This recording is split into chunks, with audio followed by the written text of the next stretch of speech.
Hello everyone. तो चलिए start करते हैं ये वीडियो। और ये जो है ये सेकंड पार्ट है प्लानिंग का, सॉरी ऑर्गेनाइजिंग का, यानी कि संगठन का दूसरा पार्ट है। तो इसको स्टार्ट करते हैं और पढ़ते हैं। तो आज हम सबसे पहली चीज पढ़ने वाले हैं, वो पढ़ने वाले हैं इम्पोर्टेंस ऑफ ऑर्गेनाइजिंग, यानी कि संगठन का महत्व। तो जो सबसे पहला महत्व है वो होता है कि विशिष्टीकरण का लाभ, यानी बेनिफिट ऑफ स्पेशलाइजेशन। अब होता क्या है कि जब आप कहते हैं एक ही कार्य को बार बार करते हैं, एक तो सबसे पहली बात क्या होता है कि हमने पढ़ा है कि संगठन एक प्रक्रिया है जिसके अंदर हम डिपार्टमेंट में बांट देते हैं अनेक उपकार्यों को। संपूर्ण कार्य को क्या करते हैं, अनेक उपकार्यों में बांट देते हैं, यानी छोटे छोटे डिपार्टमेंट में बांट दिए जाते हैं। और हर डिपार्टमेंट में जो इंसान उसके लिए रिक्रूट किया जाता है वो उसका स्पेशलिस्ट होता है। वो उस काम को करने के लिए पूरी तरीके से तैयार होता है। और क्योंकि वो उस कार्य को बार बार करता है तो वो उसका विशेषज्ञ बन जाता है। एक तो वैसे ही उसको नॉलेज होती है, और बार बार प्रैक्टिस, कहते हैं ना प्रैक्टिस मेक्स पर्सन परफेक्ट, तो उस वजह से हो जाता है। तो जब ऐसा होगा तो कार्य ठीक तरीके से होगा और तेजी से होगा। जैसे आपने अपने बहुत सारे टीचर्स को देखा होगा, या ट्यूशन टीचर्स को तो जरूरी देखा होगा, कि जो पढ़ाते पढ़ाते इतना हो गया कि अब उन्हें बुक लेने की भी जरूरत नहीं पड़ती है। वो विदाउट बुक ही पढ़ा देते हैं, उन्हें सवाल तक याद हो गए, क्वेश्चन तक याद हो गए हैं। तो क्या है ये, क्यों है? क्योंकि एक तो वो अपने सब्जेक्ट के लिए उन्हें स्पेसिफिक किया गया। अब इको वाले टीचर को बिजनेस पढ़ाने के लिए नहीं बोला गया, इको वाले टीचर को बोला गया कि वो इको पढ़ाए। बिजनेस वाले टीचर को बोला गया कि वो बिजनेस पढ़ाए। तो एक तो कॉमर्स हुआ, कॉमर्स के अंदर हमने सब्जेक्ट्स के डिपार्टमेंट बांट दिया, और डिपार्टमेंट के लिए रिक्रूट किसको किया, जो बंदा उसको पढ़ाने के लिए एलिजिबल है। और क्योंकि उसने वो काम बार बार किया है तो इसलिए वो उसका स्पेशलिस्ट बन गया, और अब काम तेजी से भी होता है और जल्दी से भी होता है। ठीक है। सेकंड, कार्य संबंधों में स्पष्टता। देखो जब डिपार्टमेंटलाइजेशन किया जाता है तो ये बहुत ध्यान से रखा जाता है कि क्लैरिटी रहे between the relationship of work. यानी कि जितने भी लोग काम कर रहे हैं, जितने भी एम्प्लॉय हैं, उनके बीच संबंधों को लेकर स्पष्टता क्लियर रहे। यानी कि उनके बीच रिलेशनशिप क्लियर रहे, उनको ये पता हो कि भैया उनको ऑर्डर किससे लेने हैं और उनको फॉलो अप किसको देना है, तथा वो किसको ऑर्डर दे सकते हैं। फ्रॉम हुम दे कैन टेक ऑर्डर और to whom they can give order. यानी उनके उच्चाधिकारों के बारे में, उनके अधीनस्थों के बारे में जो संबंध होता है वो पूरी तरह से स्पष्ट होता है जब हम एक संगठन बनाते हैं। ठीक है। जैसे होता है ना कि आपने देखा होगा प्रेसिडेंट होता है, फिर असिस्टेंट प्रेसिडेंट, वो कहते हैं, हाँ असिस्टेंट बोलोगे उसे, वाइस प्रेसिडेंट होता है।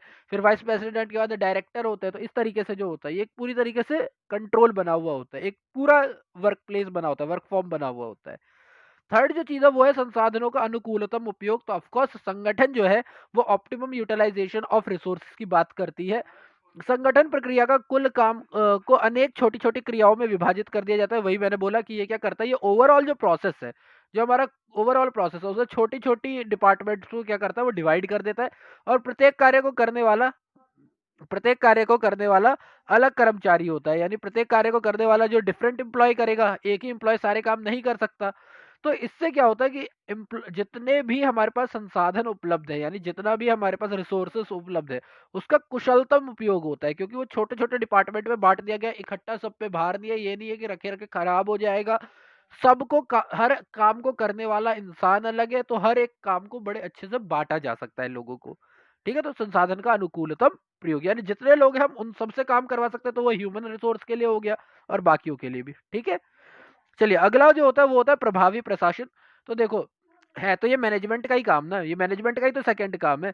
तो इसका हेल्प तो ये होगा ही कि जब आपकी संगठन अच्छी होगी तो प्रबंधकों के अधिकारों को लेकर के जो भ्रम की स्थिति बनी रहती है, संगठन प्रक्रिया प्रत्येक प्रबंधक द्वारा की जाने वाले विभिन्न क्रियाओं और प्राप्त अधिकारों का स्पष्ट उल्लेख करती है। कि यानी जब आप ऑर्गेनाइज करते हो तो आप बताते हो कि भैया कौन सा मैनेजर क्या काम करेगा और कौन सा मैनेजर की क्या ड्यूटी है, ये सब आप बड़े ही क्लैरिटी के साथ बताते हो। तो जब आप इतनी क्लैरिटी के साथ बताते हो तो आपकी जो मैनेजमेंट होती है वो बहुत ज्यादा इफेक्टिव होती है। तो you will get an effective management. ठीक है।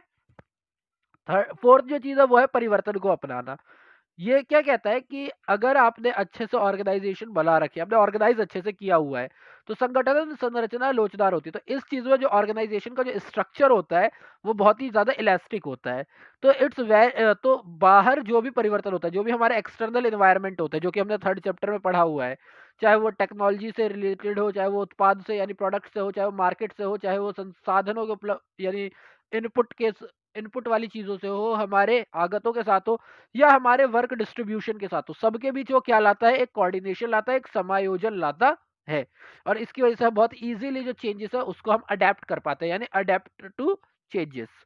देन कर्मचारियों का विकास यानी कि growth of employ, development of employ होगा, ग्रोथ ऑफ एम्प्लॉय होगा। स्वतंत्र एवं प्रभावी संगठन कर्मचारियों की पहल शक्ति तथा सृजनशील सोच को प्रेरित करता है। यानी हम जो कहते हैं कि कोई भी इनिशिएटिव जो लेना चाहता है कोई भी कर्मचारी, या कोई नई चीज स्टार्ट करना चाहता है, या वो थोड़ा क्रिएटिव होना चाहता है, तो हम लोग जो है एक जो इंडिपेंडेंट और इफेक्टिव ऑर्गेनाइजेशन होती है वो उस चीज को क्या करती है, मोटिवेट करती है कि भैया यस, आप इनिशियल्स लो, आप कुछ चीजें लेकर के आओ, आप अपनी क्रिएटिविटी दिखाओ। और जब प्रबंधन अधिकार में अंतरण करते हैं यानी ट्रांसफर ऑफ पावर करते हैं, ये आपको आगे बताऊंगा कि क्या होता है। जब मैनेजर ट्रांसफर ऑफ पावर करते हैं तो वो अपने, तो उससे क्या होता है, वो अभी अपने अधीनस्थ, अमीनस्थ नहीं है, अधीनस्थ है, का भी विकास करते हैं। यानी वो अपने जूनियर्स का, वो अपने सब डिवीजन का भी क्या करते हैं, डेवलपमेंट करते हैं। तथा प्रबंधक भी संगठन की वृद्धि और विकास के अवसरों का लाभ उठा सकता है, और इसी तरह जो मैनेजर होता है वो भी लाभ उठा सकता है बहुत इजीली, जो भी अपॉर्चुनिटीज आ रही है। तो ट्रांसफर ऑफ पावर के बारे में हम आगे पढ़ेंगे, फिलहाल ये पढ़ते हैं। विकास तथा विस्तार, इसके बारे में बात करते हैं कि भैया एक्सपेंशन एंड ग्रोथ, संगठन कार्य का व्यावसायिक उपक्रमों को अपना आकार बढ़ाने और भौगोलिक क्षेत्र बढ़ाने, ग्राहकों की बिक्री तथा लाभ को बढ़ाने में सहायता करता है। यानी एक्सपेंशन और ग्रोथ, जब भी आप ऑर्गेनाइज करते हो तो ऑर्गेनाइज करने की वजह से क्या होता है कि जो भी आपकी बिजनेस एंटिटी है, व्यावसायिक उपक्रम है, वो अपना साइज बढ़ा सकती है, वो अपना एरिया बढ़ा सकती है, वो अपने नंबर ऑफ कस्टमर्स बढ़ा सकती है, वो अपनी सेल्स बढ़ा सकती है, और साथ ही साथ वो अपना प्रॉफिट भी बढ़ा सकती है। और इसके साथ ही वो वृद्धि कर सकती है और विविधीकरण कर सकती है, यानी वो ग्रोथ कर सकती है और एक्सपेंशन कर सकती है, यानी डाइवर्सिटी ला सकती है। डाइवर्सिटी कैसे ला सकते हैं, जैसे HUI की बात कर लो, आप हिंदुस्तान यूनिलीवर की बात कर लो, तो ये क्या करता है, हिंदुस्तान यूनिलीवर के कितने सारे डिपार्टमेंट, वो कितने टाइप के प्रोडक्ट बना रहे हैं। तो ये क्या है, एक तो वो वृद्धि भी कर रहे हैं, अपनी मार्केट भी बढ़ा रहे हैं, और साथ साथ डिपार्टमेंट्स भी बढ़ा रहे हैं। HUI इसका एक अच्छा एग्जाम्पल है। ठीक है, तो ये था आज के वीडियो में, मैं सिर्फ संगठन के महत्व की बात कर रहा हूँ। महत्व, हमने 7 महत्व पढ़े हैं। अगला जो वीडियो होगा उसमें हम संगठन ढांचा यानी कि स्ट्रक्चर ऑफ मैनेज ऑर्गेनाइजेशन की बात करेंगे। और तब आपको आई होप वीडियो हेल्पफुल लगेगी। So thank you for your time and stay safe.